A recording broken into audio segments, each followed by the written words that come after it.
Entre homens e mulheres, você foi a única vereadora eleita do partido. O que isso significa para você? Oi, Andressa. Oi, todo mundo que está acompanhando a gente. Olha, isso é muito significativo sob vários aspectos.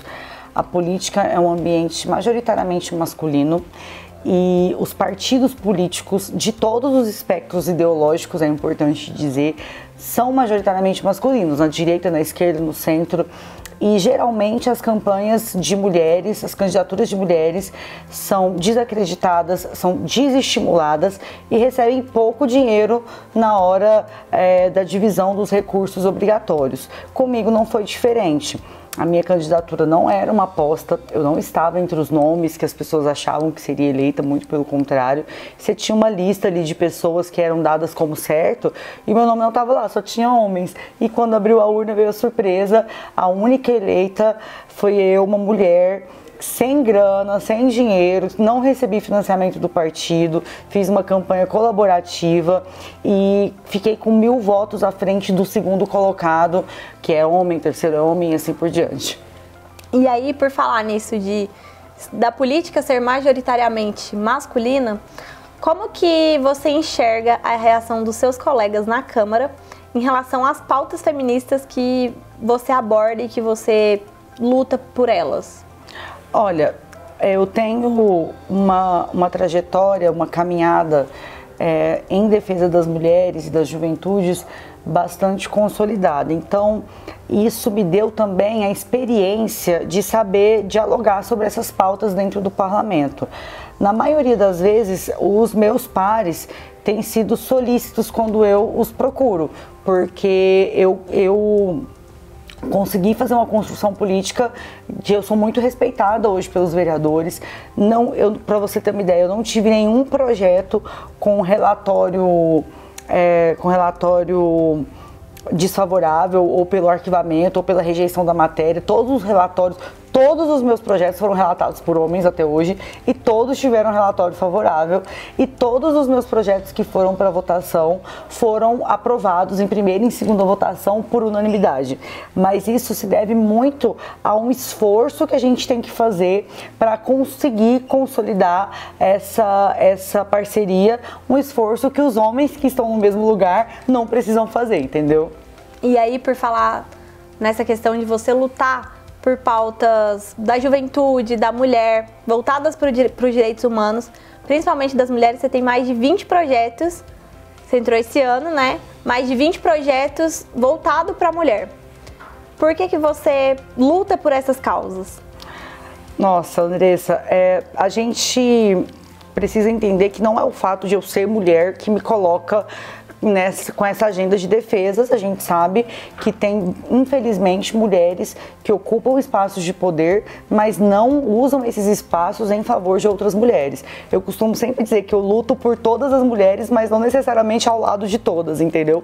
Porque, infelizmente, algumas mulheres não querem somar força a essa luta.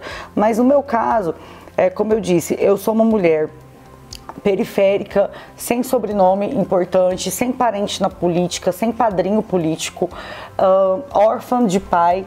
Eu perdi meu pai na minha adolescência e isso foi muito marcante para mim, porque eu venho de uma favela lá no Rio de Janeiro.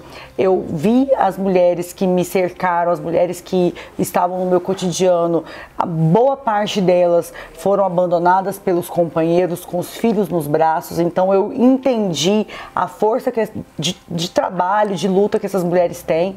Depois eu vi a minha mãe ficando viúva e tendo que desbravar um mundo, sendo uma mulher viúva com 2 filhos para cuidar. Então todas essas coisas, e eu via um exemplo que eu sempre conto, a minha mãe, que foi professora do meu pai no seminário de teologia. Meu pai era pastor. Quando meu pai faleceu, as pessoas invisibilizaram a minha mãe, chamavam ela de viúva do pastor Juscelino, como se ela não tivesse um nome, uma história, e isso me deixou muito inquieta, porque isso não é natural.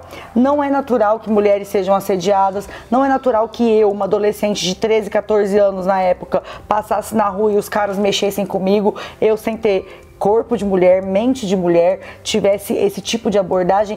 Ver a minha mãe passando por essa invisibilização também não é natural. Então eu pensei, se essas coisas não são naturais, por que elas são tratadas como se fossem naturais? E aí esse processo de, olha, isso precisa ser desnaturalizado, é que me lançou primeiro como pesquisadora para pesquisar desigualdade de gênero, depois como ativista nessa área e agora como parlamentar, atuando fortemente com essa agenda. A gente fez um levantamento entre os vereadores eleitos no Brasil, nas capitais brasileiras. Eu sou hoje a que tem mais projetos voltados para mulheres em todo o país. E qual a importância de lutar pela pauta da mulher, principalmente, no 5º país que mais tem feminicídio? Andressa, eu sempre digo que eu queria muito que boa parte da minha luta tivesse redirecionada para a garantia de direitos, mas ela ainda está direcionada para a sobrevivência.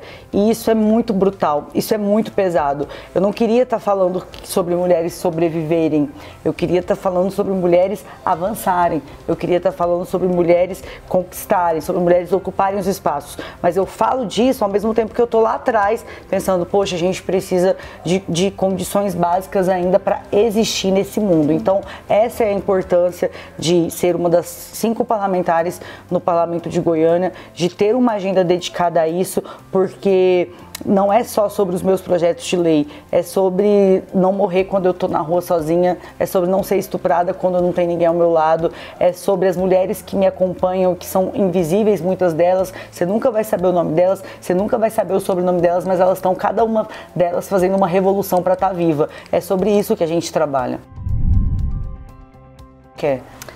E, por último, como que você enxerga a sua construção de trabalho hoje? Como você enxerga que ela vai impactar no seu futuro e incentivar mulheres a entrarem para a política? Porque, infelizmente, hoje em dia a gente tem pouquíssimas mulheres no legislativo, no judiciário, em todas as instâncias, no executivo. Olha, o primeiro passo é que a gente precisa, quando a gente chega num lugar, levar mulheres para ocuparem esse lugar com a gente. Hoje eu tenho uma equipe que é majoritariamente feminina, para você ter ideia, eu tenho 2 homens na minha equipe, todos os cargos de chefia dentro da minha estrutura são ocupados por mulheres. Eu brinco sempre, né, que o meu gabinete tem cota para homem, porque eles são a minoria da minoria ali dentro mesmo. Eu tenho mulheres reais, eu tenho 5 mães no meu gabinete, porque a minha principal plataforma de atuação é a maternidade. A maternidade como bandeira política de dizer que a gente precisa ter emprego, a gente precisa ter direitos garantidos, a gente precisa enfrentar o assédio que as mães sofrem no mercado de trabalho. E aí eu tenho mães, e aí as mães que trabalham comigo, olha, hoje eu tenho que levar a minha filha ao médico, eu tenho que acompanhar o meu filho não tá bem, na hora. E todas elas falam, eu nunca trabalhei num ambiente que entendesse tanto a maternidade. Inclusive, deixa eu dar até uma notícia, né, para quem está nos acompanhando, foi aprovado agora em primeira votação meu projeto de lei que chama Empregue uma Mãe, que cria uma política de incentivo fiscal para empresas que contratem mães de filhos pequenos e um selo chamado Aqui Tem Mãe, para que quem consome o produto dessa empresa reconheça que aquela empresa é amiga da maternidade, para que a gente consiga inverter esse cenário. Aí você me perguntava... Incentivar pessoas a consumirem dessas empresas. Exatamente, exatamente. Aí você vai me dizer assim, mas o que isso tem a ver com inspirar mulheres a ocuparem a política?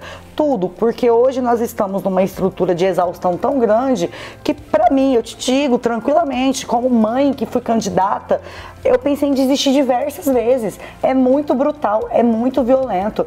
E eu já cheguei em eventos, quando o Davi era menor, antes da campanha, que me falaram, você vai amamentar aqui no palco?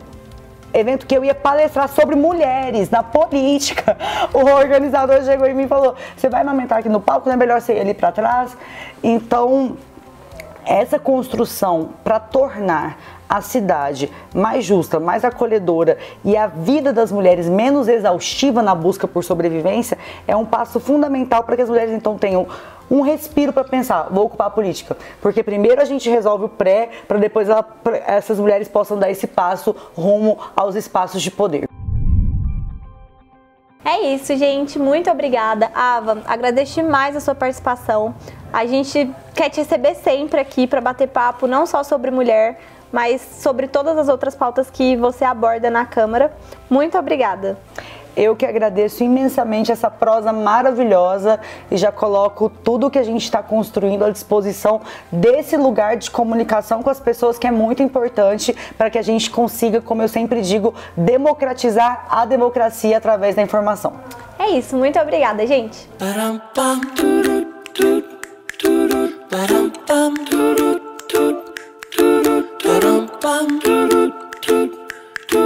Ba-dum-bum.